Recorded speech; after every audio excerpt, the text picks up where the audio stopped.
नमस्ते। Solid facts में आप सबका स्वागत। जैसा आप देख रहे हैं, हेमंत सर आज बहुत दिनों के बाद भारत की धरती पर मौजूद हैं और भारत की धरती से बात होगी।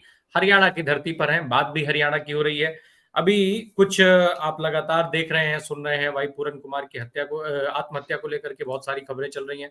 राहुल गांधी विदेश से लौटते ही फिर जो जैसा तय था उनके यहाँ जाना, राहुल गांधी वहां पहुंचे और फिर भारतीय जनता पार्टी पर दबाव बढ़ गया।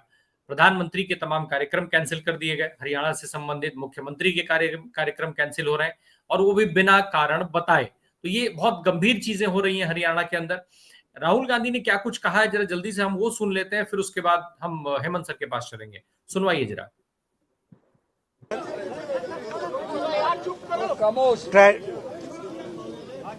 ट्रेजेडी हुई है,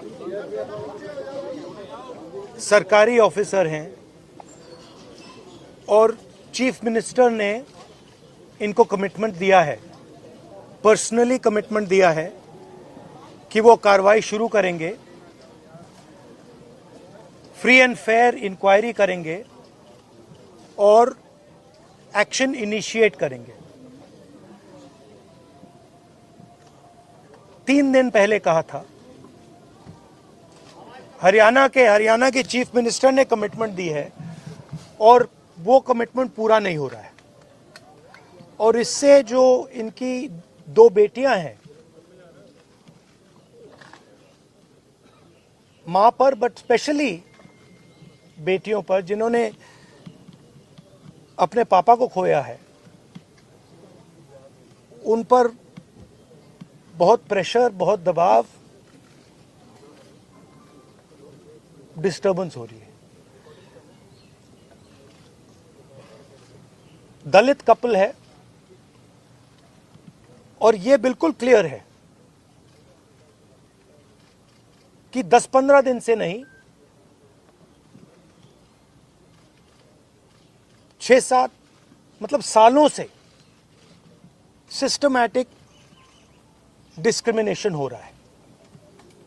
इस अफसर को डिमोरलाइज करने के लिए, करियर डैमेज करने के लिए, रेप्यूटेशन डैमेज करने के लिए सिस्टमैटिकली दूसरे अफसर काम कर रहे थे। तो ये सिर्फ एक परिवार का मामला नहीं है, देश में करोड़ों दलित भाई बहन हैं, उनको गलत मैसेज जा रहा है। क्या मैसेज जा रहा है? कि आप कितने भी सक्सेसफुल हो, कितने भी इंटेलिजेंट हो, कितने भी कैपेबल हो, अगर आप दलित हो, आपको दबाया जा सकता है, आपको कुचला जा सकता है, आपको फेंका जा सकता है, और ये हमारे लिए एक्सेप्ट। हेमंत सर, बहुत स्वागत आपका। सर, सीधी सी बात जो राहुल गांधी ने कही है बहुत गंभीर है। दलितों को लेकर के, सामाजिक न्याय को लेकर के पिछले कुछ समय से मुद्दा बहुत गर्म हो चुका है, लगातार उस पर बात हो रही है, समानता, बराबरी, हर चीज की। लेकिन इन सबको छोड़ते हैं, हम बात करते हैं जरा सरकार के रवैये की। जो दलित समाज से आते हैं, लेकिन पति पत्नी दोनों, जो पूरन कुमार थे आईपीएस थे, पत्नी उनकी आईएएस बताई जाती हैं, आईएएस हैं। समस्या सर ये है कि अगर इस तरीके के इतने एलीट लोग, इतने पढ़े लिखे और वेल एस्टेब्लिश लोगों के साथ जब इस तरीके का व्यवहार खुद सरकार में बैठे हुए लोग कर रहे हैं, तो फिर देश के बाकी दलितों की सुरक्षा की गारंटी कौन देगा? और दूसरा कि जिस तरीके से एक डेड बॉडी को क्रिमिनेशन का वेट हो रहा है और परिवार की स्थितियों को सरकार किसी एंगल से नहीं समझना चाह रही है, क्या सारी जो भावनाएं हैं वो मर चुकी हैं? राम प्रकाश जी नमस्कार, आपको सारे दर्शक साथियों को भी। पहले तो सबसे पहले तो माफी कि हम कई दिन से इरेगुलर हो गए, थोड़ा सा मेरे बाहर रहने के कारण। अब आगे से प्रॉमिस है कि सारा ठीक समय पर कोशिश करेंगे, सब कुछ चले ठीक ठाक। ये जो हरियाणा की त्रासदी की आपने बात की, ये कोई पहली घटना नहीं है देश में और ना ही आखिरी घटना है। जिस तरह की परिस्थितियां एक समुदाय विशेष के साथ, और वो भी एक इतने सीनियर आईपीएस अधिकारी के साथ, जैसा आपने कहा एडीजीपी रैंक का अधिकारी, मतलब उसके ऊपर केवल डीजीपी होता है और डीजीपी पे ही आरोप है, तो आप कहां जाएंगे और क्या करेंगे? 7वां दिन है, आज तक अंतिम संस्कार नहीं हो पा रहा। मुख्यमंत्री ने बात कर ली, गवर्नर जा चुके, तमाम मंत्री जा चुके, नौकरशाही सारी की सारी। अच्छा, गजब देखिए, जो दिवंगत है भाई पूर्ण कुमार, वो खुद आईपीएस थे, उनकी धर्मपत्नी उसी बैच की 2001 बैच की आईएएस है। तो कहीं तो ब्यूरोक्रेटिक लॉबी में तो कोई ऐसी बात होनी चाहिए, दोनों को तो कंधा मिला के होना चाहिए, क्योंकि त्रासदी है। उसके बावजूद जिस तरीके की फॉल्ट लाइन्स आ रही है ब्यूरोक्रेसी में, बिल्कुल दो खेमे वर्टिकली डिवाइड होकर के खड़े हो गए। एक खेमा किसी का है, दूसरा खेमा किसी का है। मैं और आप किसी का नाम लेंगे नहीं, जनता को सब पता है, अफसरों को भी सब पता है। यहाँ पर कहे जी सवाल ये कि किसी भी इस तरह के मामले में संवेदनाएं, जैसा आपने कहा, और सबसे ऊपर सरकार की जिम्मेदारी का बोझ। आज लेटेस्ट आपको बताऊंगा तो आप स्तब्ध रह जाएंगे। अभी शाम को एक खबर प्लांट कराई गई है 1:30 बजे के आसपास कि अब सरकार वाई पूर्ण कुमार के परिजनों से कोई बातचीत नहीं करेगी। मैं तो ऐसा ही मानता हूं कि खबर प्लांट कराएगी, वरना ऐसी कोई चीज नहीं होती कि अपना ही अफसर जो दिवंगत है और अपनी ही अफसर जो कार्यरत है उसका पति, तो बातचीत क्यों नहीं होनी चाहिए? कौन कह रहा है ये कि बातचीत नहीं करेंगे? इसका आप कंट्यूर्स देखिए इस कहानी के तहत। अफसर हरियाणा के, घटना चंडीगढ़ में हुई। चंडीगढ़ क्या है? Union territory. यूनियन टेरिटरी के बॉस कौन है? गृह मंत्री जी डायरेक्टली। प्रधानमंत्री का आपने जैसा जिक्र किया 17 तारीख को सोनीपत आने वाले थे।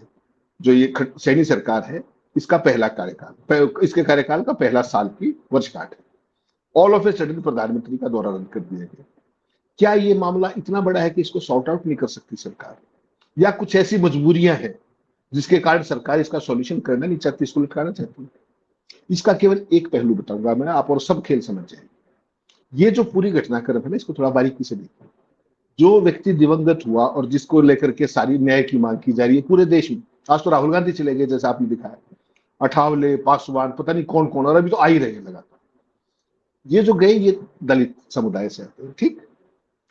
जो अफसर नामित है, जो रोहतक के एसपी थे, वो किसी और समुदाय से हैं। जो डीजीपी जिनको आज छुट्टी भेजा गया है 7 दिन के बाद, वो किसी और समुदाय से। जो डीजीपी साहब है वो एक पूर्व मुख्यमंत्री के सबसे करीबी है, इसमें तो कोई शक नहीं। पूर्व मुख्यमंत्री की टीम काम कर रही है सारी की सारी। और जब एक डेलीगेशन गया मिलने के लिए अठावले के नेतृत्व में, तो वो जो वहां पर जो मीटिंग में था, सुप्रीम कोर्ट के वकील ने, दलित कार्यकर्ता है, उसने 2 टूक ये कहा कि साहब मुख्यमंत्री ने मीटिंग में ये कह दिया कि मुझे तो चपड़ासी सस्पेंड करने की पावर है।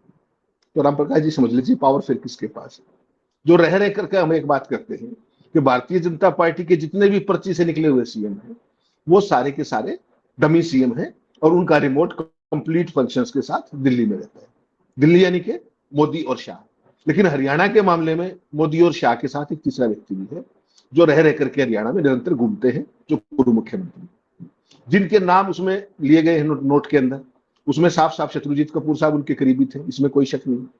ये कहा गया कि राजेश खुल्लर साहब जो पुराने मुख्यमंत्री खट्टर और अब नायब सिंह सैनी उनके चीफ प्रिंसिपल सेक्रेटरी हैं, वो भी आपको पता है किसके करीबी है। तो ये सारी की सारी चीजें बेसिक उस आरोप लगा के अपने क्या नाम है, खुल्लर साहब कुछ होने नहीं दे रहे। खुल्लर साहब कह रहे हैं कि ऑल इंडिया सर्विस के ऑफिसर है, हम कार्रवाई कैसे कर सकते हैं? आपने कभी सुना है राज्य सरकार के जो आईएएस आईपीएस है, स्टेट गवर्नमेंट उनको सस्पेंड नहीं करती क्या? कितनी बार करती है? मुख्यमंत्री तो सर्वाधिकार सुरक्षित होता है। बेसिकली सवाल क्या है कि इस तरह की चीजें करके समाज को बांटने का जो एक तमाम लोग होते हैं ना, जो अलग अलग वर्गों के, और सब उसमें बहुत सारे शरारती तत्व भी होते हैं, नीच स्वार्थी तत्व भी है, सभी तरह के तत्व। क्या उन लोगों को अपनी दुकान सजाने का अवसर दिया जाना चाहिए ऐसे संवेदनशील मसले पर? 7 दिन तक दाह संस्कार न होने, इसका मतलब समझ रहे हैं आप? और सारे के सारे दलित संगठन, आपको पता है परसों उन्होंने अल्टीमेटम दिया था 48 घंटे के अंदर परिवार को न्याय मिले। 48 घंटे तो आज पूरे हो जाएंगे। उसके बाद भगवान ना करे कोई लॉ एंड ऑर्डर की सिचुएशन हो, उसके लिए कौन जिम्मेदार होगा? हम तो कभी नहीं चाहेंगे कि मतलब परिंदा भी पर मारे, लेकिन क्या ये स्थितियां एक जिम्मेदार सरकार की निशाना है? ये उसकी निशानी है? नहीं। तो सवाल ये है कि हरियाणा, आप डबल इंजन की बात करते हैं, हरियाणा में तो ट्रिपल और 4 इंजन की सरकार है, उसके बावजूद भी इस तरह की परिस्थितियां, और एक दिवंगत आईपीएस अफसर के साथ, तो आप समझ सकते हैं कि आम आदमी का, आम दलित का, किसी का भी उसका क्या हश्र होगा। आज राहुल गांधी पहुंच गए तो अब ये मान के चलिए ये मुद्दा ठंडा होने वाला तो है, ये तो और आगे बढ़ेगा। तो ऐसी परिस्थिति क्यों पैदा करने दी जाए कि इस तरह के जो भी शरारती तत्व है, जो इस तरह की चीजों पर रोटी सेकते हैं, उनको ये ऐसा मौका दिया जाए? तो सवाल है कि इसके पीछे कौन सी ताकतें हैं जो इस मामले को सॉर्ट आउट करने दे रही? कौन वो लोग हैं जो खबरें प्लांट करा रहे हैं कि अब सरकार कोई बातचीत नहीं करेगी दिवंगत के परिवार से? ये एक दुर्भाग्यपूर्ण स्थिति है राम प्रकाश जी, और इसकी जितनी भी निंदा की जाए उतनी कम है। ऐसे मौकों पर सियासत नहीं होनी चाहिए। सरकार का कर्तव्य है भाई, कोई भी सिचुएशन है वो दुर्भाग्यपूर्ण कारणों से बनी है, तो उसका सॉल्यूशन वही करेंगे ना भाई, सत्ता में तो वो है। तो वो क्यों नहीं कर रहे हैं, भाजपा को जवाब देना चाहिए। मुख्यमंत्री ने अपने सारे कार्यक्रम रद्द कर दिए, प्रधानमंत्री का कार्यक्रम रद्द कर दिया, इससे हो गया क्या? आप देखिए, आप बिहार के अंदर चुनाव होने जा रहा है, टिकटें घोषित की जा रही है, वैसे में एक दलित व्यक्ति के साथ इस तरह की चीज, कि आपको नहीं लगता कि ये सारी की सारी वहां के चुनाव में रेजोनेट करेगी? और बिहार के अंदर दलित समुदाय कितना बड़ा है, तो ये सारी चीजें नहीं, बेसिकली ये तो सर भाजपा का शीर्ष नेतृत्व भी समझ रहा होगा, सत्ता में बैठे लोग और गठबंधन भी समझ रहे होंगे कि ये मामला कितना बड़ा है। और बिहार में विपक्ष इसको उठा भी रहा है, विपक्ष तो उठा रहा है, विपक्ष के प्रवक्ता लोग इस पे खुल करके बात कर रहे हैं, आरोप लगा रहे हैं सरकार पे। उसके बावजूद भी सरकार आखिर इस मामले पर ध्यान नहीं दे रही है, क्यों? क्या वजह देखते हैं आप? क्या वास्तव में सिर्फ राजनीति ही इसकी वजह है, या फिर खेल कुछ और भी है? राम प्रकाश जी, देखिए, मैं कहूंगा कि देखिए, क्योंकि मामला इस तरह का है कि इसमें ज्यादा टीका टिप्पणी तो हम बियॉन्ड ए पॉइंट नहीं करेंगे, लेकिन इतना जरूर है कि संवेदनहीनता की पराकाष्ठा है। जो सरकार अपने ही इतने सीनियर अधिकारी को, आप सोचिए 2001 बैच का आईपीएस अफसर, उसकी धर्मपत्नी 2001 बैच की आईएएस अफसर, और उनको न्याय ना मिले, तो आप ये सोचिएगा कि ये परिस्थिति जाएगी कहां पर, और क्यों जाएगी, और कौन सी ताकतें हैं जो ये स्थिति को लगातार बढ़ने दे रही है, इसको सॉल्यूशन क्यों नहीं कर रहे? जो टॉप मोस्ट ऑफिसर है, आईएएस तो है, उन्हीं की तो बैचमेट है अमरीत पी कुमार, क्या वो आपस में बैठ के बात नहीं कर सकते? कहां समस्या है?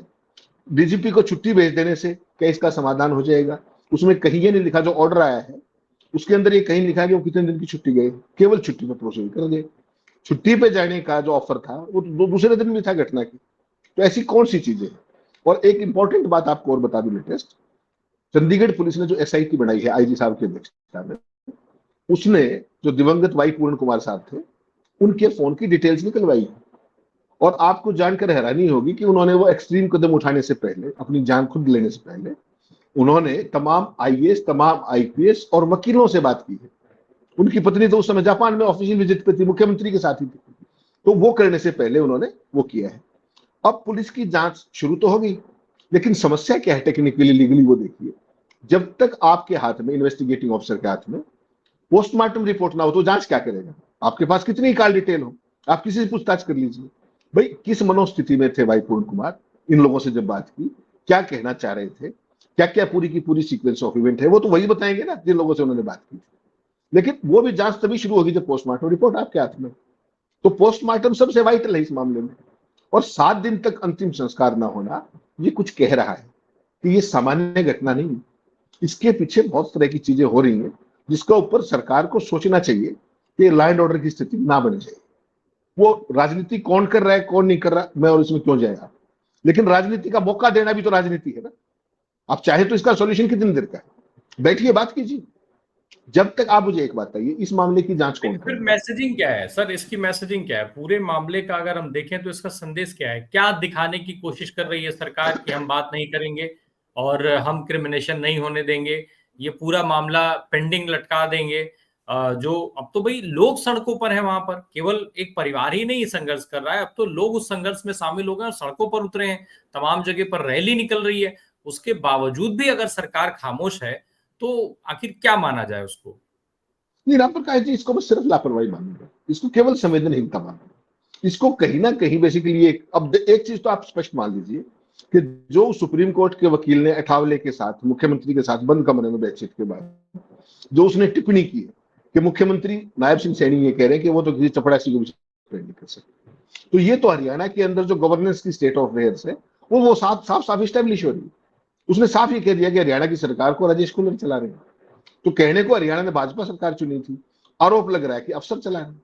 अच्छा, अफसर चला रहे हैं, फिर अफसरों को न्याय नहीं मिल रहा, ये और भी गंभीर बात है। भाई, दोनों अफसर ही तो है, अमनीत पी कुमार भी अफसर है, भाई पूर्ण कुमार साहब भी अफसर थे, खुल्लर साहब भी अफसर ही, शत्रुजीत कपूर साहब भी अफसर है, आईपीएस ही। मेरी चिंता दूसरी है राम प्रकाश जी, जो आरोपी व्यक्ति है इसमें, एक तो डीजीपी का नाम लिख के गए हैं अपने नोट के अंदर, दूसरा एसपी रोहतक का नाम लिख के गए। एसपी रोहतक तो चलो उतने सीनियर नहीं है, लेकिन जो एसआईटी भी बनी है राम प्रकाश जी, वो चंडीगढ़ पुलिस के एक आईजी के जरिए, आईजी की अध्यक्षता में बनी। आप मुझे बताइए कि इतनी सीनियरिटी का जहां इशू हो, एक आईजी डीजीपी की जांच कर लेगा क्या? ये भी तो सवाल आएगा ना। तो इस मामले की जांच किस स्तर की हो, टाइम बाउंड कैसे हो, ये सारी चीज तो जब तक आप बैठ के बात नहीं करेंगे तब तक तो सिरे नहीं चलेगी बात।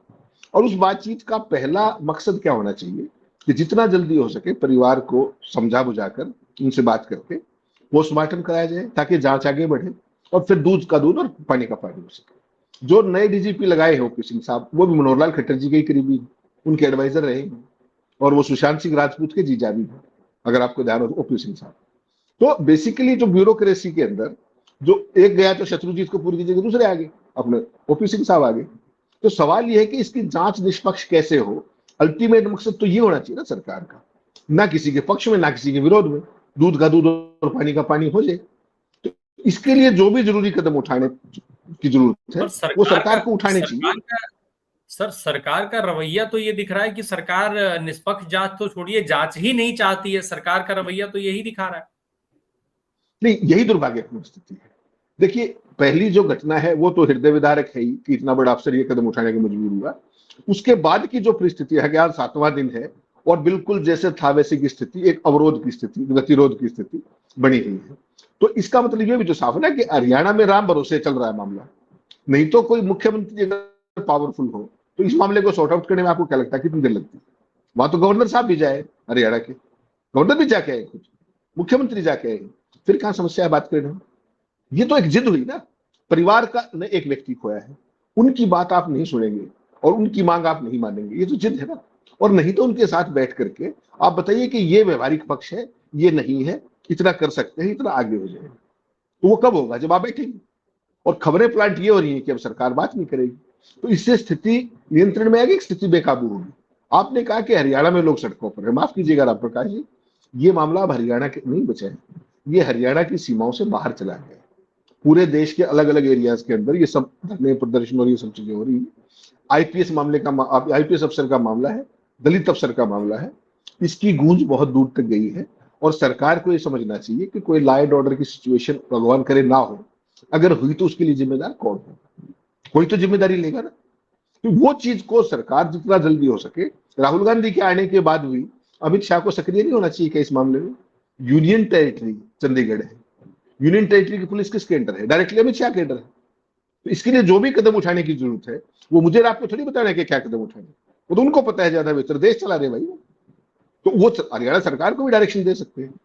आप मुझे एक बात बताइए, प्रधानमंत्री जी ने अपना दौरा तो रद्द कर दिया सोनीपत का, क्या वो ये डायरेक्शन दे सकते थे अगले 2 घंटे में इसको सुलझा के बताओ मुझे? नहीं दिए तो कोई कारण होंगे ना। अमित शाह ने इंटरव्यू अब तक नहीं किया तो कोई कारण होंगे ना। वो कारण क्या है, यही चिंता की बात है। गवर्नेंस का मतलब राजनीति नहीं होता, गवर्नर का मतलब शासन देकर फैसले करना होता। सर, जो सवाल है एक बहुत गंभीर है और एक इसको मतलब लाइटर वे में नहीं समझा जा सकता है और इस सवाल के कई मायने निकलते हैं, लेकिन हमारा मायना बहुत सीधा है। मैं बहुत सीधे अर्थों में ये सवाल समझना चाह रहा हूं। क्या केंद्र की नरेंद्र मोदी सरकार का रवैया साफ तौर पर यह नहीं दिखा रहा है कि वाई पूरन कुमार के द्वारा लगाया गया एक एक आरोप सच है और सरकार उसी सच को छुपाने की कोशिश कर रही है? जैसे बहुत सारे मामलों में होता है कि जो आरोपी होता है केवल उसको इसलिए एनकाउंटर कर दिया जाता है, मार दिया जाता है या लंबी सजा करवा दी जाती है ताकि जो बाकी लोग उसमें फंस रहे हों उनके नाम सामने ना आ पाए। कुछ इसी तरीके की स्थिति नहीं है इस पूरे मामले को? अगर हम साफ तौर पे देखें, सीधा हम आरोप नहीं लगा रहे हैं, लेकिन जो मामला है, जो एंगल है, जो जिद है, क्या वो ये नहीं बता रही है? राम प्रकाश जी, बात उससे आगे चली गई है। अब जब मैं और आप बात कर रहे हैं, इसी दौरान एक और बड़ी घटना आई। जैसे वाई पूर्ण कुमार साहब ने अपनी जान दी है, ऐसे ही हरियाणा के रोहतक जिले में एक साइबर सेल के अंदर एक एएसआई था, उन्होंने भी वही कदम उठाया है, अपनी जान खुद लेनी। और उसको लेकर भी तमाम कॉन्स्पिरेसी थ्योरीज चल पड़ी। क्योंकि मामला राम प्रकाश जी बेहद संवेदनशील है और मामला बहुत और लेवल का चला गया है, वैसी सूरत में हम किसी कॉन्स्पिरेसी थ्योरी में जाने के बाद हम तो सरकार को एक ही बात कहेंगे कि जितना जल्दी हो सके दूध का दूध और पानी का पानी किया जाए। अब तो ग्रेप वाइन ये भी आ रही है कि जो एएसआई ने जो कदम उठाया है आज जब मैं और आप बात कर रहे हैं, उसने भी एक नोट छोड़ा है और उसमें भी कई बातें इधर उधर की है। वो नोट अभी आने वाला है मेरे पास, कुछ देर में आ जाएगा। उसमें मैं आपसे शेयर जरूर करूंगा कि उसमें क्या चीजें हैं। अभी उसको प्रिएम्प्ट करना ठीक नहीं है, लेकिन मैं इतना जरूर कहूंगा कि सरकार केवल इस मामले की संवेदनशीलता को समझते हुए स्टेट के लॉ एंड ऑर्डर को समझते हुए, पूरे देश की स्थितियों को समझते हुए जिद पे ना आए। जो उसका काम है, जिसकी उसने शपथ ली है, वो न्याय दे परिवार को। ठीक, और न्याय वो जो केवल न्याय किया ना जाए, न्याय होता हुआ भी दिखे, ऐसा जरूर है, ताकि किसी भी स्थिति को बिगड़ने से रोका जा सके। अभी वो मैं आपको शेयर करूंगा, वो जो आया है, और जो वकील साहब ने कहा वो भी मैं शेयर करूंगा आपसे, कि उन्होंने क्या कहा कि हरियाणा में नायब सिंह सैनी क्या है और वो सारा क्या है, वो भी दर्शकों को दिखे। साथियों नमस्कार। आज आप सबको पता ही है, केंद्रीय मंत्री रामदास अठावले साहब आए थे और वो सामाजिक न्याय के योद्धा हैं और बहुजन मूवमेंट के बहुत बड़े क्रांतिकारी साथी हैं। परिवार से मिले, उसके बाद सीएम साहब के यहाँ गए। तो जिस कमरे में हम लोग बैठे थे वहां पर एक खुल्लर साहब हैं, क्या नाम है उनका पूरा, राजेश खुल्लर, एक रस्तोगी जी जो चीफ सेक्रेटरी हैं वो, सीएम साहब थे, एक खुंडरू साहब थे, भुंडरू, ठीक है, ये लोग थे वहां पर। और वहां पर साहब ने, अठावले साहब ने बात रखी कि भाई इतने दिन से न्याय क्यों नहीं मिल रहा। उन्होंने कहा कि भाई सुसाइड नोट है, 9 पेज का सुसाइड नोट है, इतने सारे उसमें एक्यूज्ड है, किसी के खिलाफ भी कोई कार्रवाई अभी तक नहीं हुई। तो क्या मैसेज जा रहा है देश में? हम लोग भी एनडीए का हिस्सा है, अठावले साहब ने कहा, और आप लोग इस प्रदेश के मुख्यमंत्री हैं बीजेपी से। तो खुल्लर साहब ने कुछ बहुत सारे टेक्निकल इश्यूज गिनवा दिए हमें। वो तो मैं सुप्रीम कोर्ट का एडवोकेट हूँ, भाई भी एडवोकेट है, हमें पता है। तो हमने उनसे पूछा एक सिंपल सा क्वेश्चन कि खुल्लर साहब क्या आपने इस पे लीगल ओपिनियन लिया है कोई एक्सपर्ट से? तो उन्होंने कहा कि हम आईएएस हैं, ये है वो है, बहुत सारी चीजें उन्होंने बताई। तो मैंने उनको एक बात कही, सीएम साहब आप एक प्रेस कॉन्फ्रेंस कर दो। आप प्रेस से क्यों भाग रहे हो? आपने अभी तक एक भी पीसी नहीं करी है, आप प्रेस कॉन्फ्रेंस कर दो, ये टेक्निकल पॉइंट बता दो, पब्लिक ओपिनियन अपने आप निकल के आ जाएगा कि लोगों का ओपिनियन क्या है इस पे। एडवोकेट भी भरे पड़े हैं।